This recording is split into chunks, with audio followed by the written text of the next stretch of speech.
If I ask anyone, do you want more time in your life? The obvious answer is yes. If I ask the question of, are you overwhelmed that you've got so many things that you can't get the time to do and everything else like that? They say yes again. So what is it with time? And in actual fact, the key thing about optimizing productivity is that it's not about time management. This is the first biggest trick.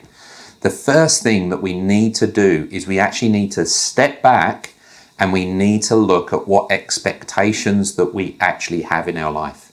If we're setting too high an expectation on a daily basis about all the things that we're going to do, we're going to be setting ourselves up for failure.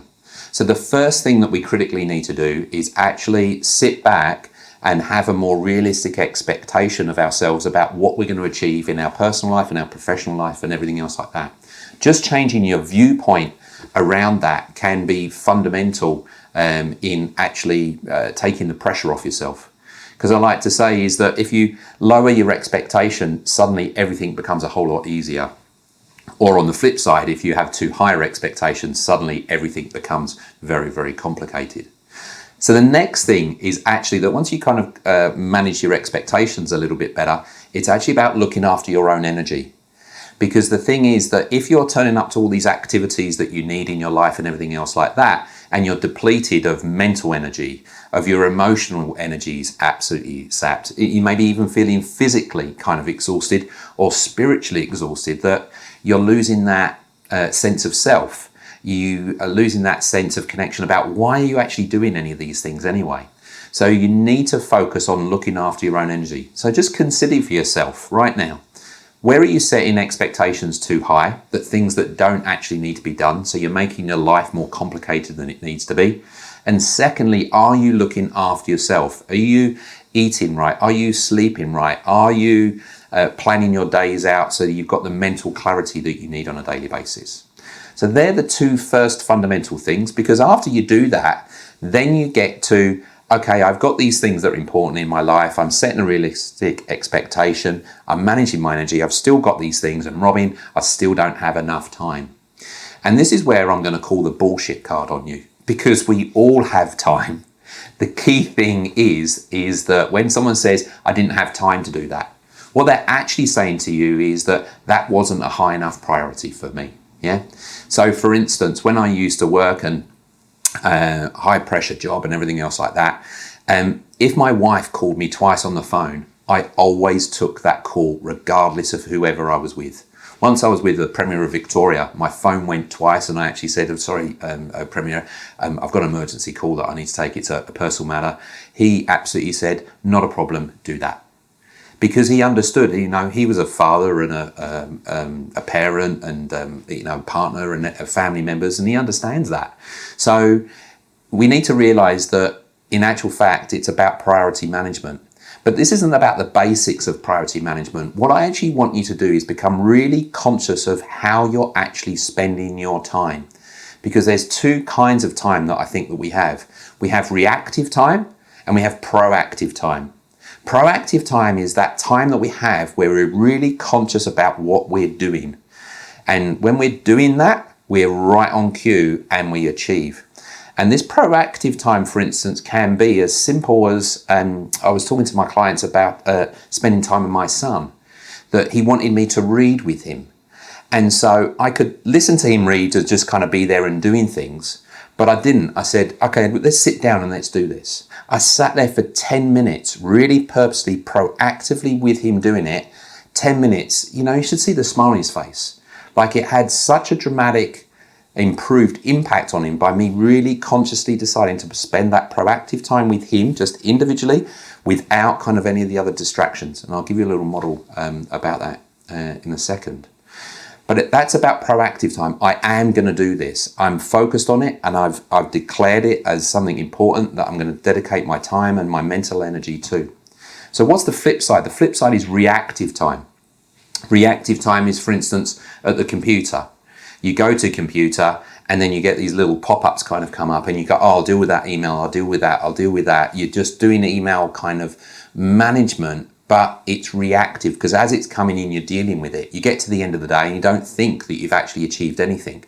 And the reality is that you haven't, But the clarity is that you haven't achieved anything that you really wanted to, because it's really easy to go into work and just be kept busy. We can all do that, but it's a matter of, are we moving the needle and the dial on the things that are actually important in our professional and personal life? So reactive time can be just email management, being consumed with that. Other reactive kind of times can be about procrastination. It can be about loop checking. You pick up your phone to check one thing, but while you're there, you check some other things while you're there. And then you keep going around. And then by the time that you've gone through checking your bank, checking your social media, checking your text messages, your emails, you go back to the bank to check something else, and then you go around and around. And by the time you know it, you spend about 10, 15 minutes on that thing.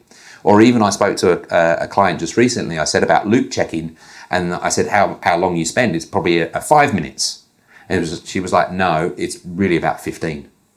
And I said, you're wasting, for every hour, every minute of productive time, that's 15 minutes of reactive time that you're being consumed with.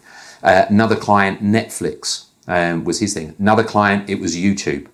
There was a purpose behind sometimes watching Netflix or watching YouTube stuff can actually be productive time.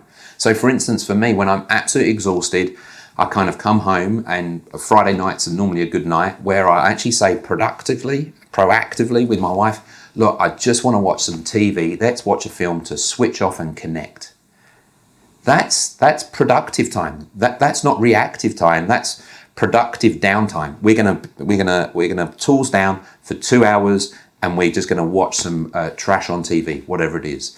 But that's proactively doing. Reactively doing it is putting the TV on, watching one program. Oh, next program's coming on. Oh, there's an advert for that program. Oh, we'll watch that.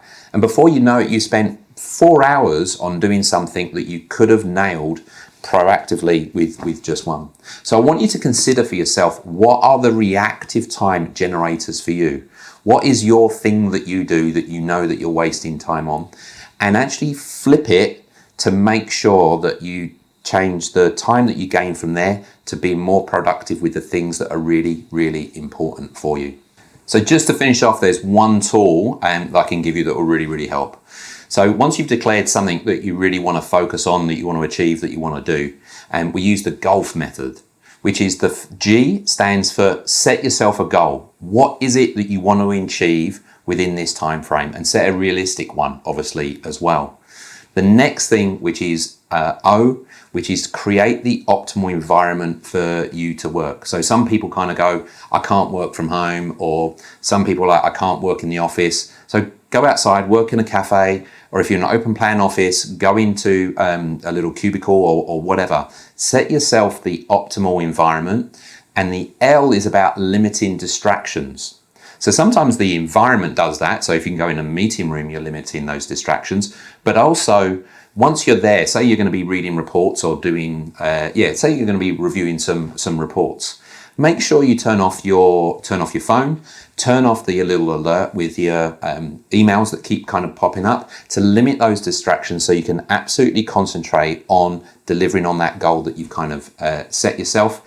And then finally, have a fixed time frame. So GOLF is set yourself a goal, set the optimal environment, limit distractions, and then set yourself a fixed time frame for delivering on that. And even set yourself a little timer. You'll be amazed at what you can achieve in such a short period of time. Every time I do this, I set myself like 50 minutes, I'll do this. I end up doing it in about 30 minutes. So I'm going to leave that with you. What I want you to do is I want you to apply any of the learnings that you got from today, and apply them, get into action. And then next session, we're going to be going on to the subject of declaring. So I look forward to seeing you then. Cheers, guys.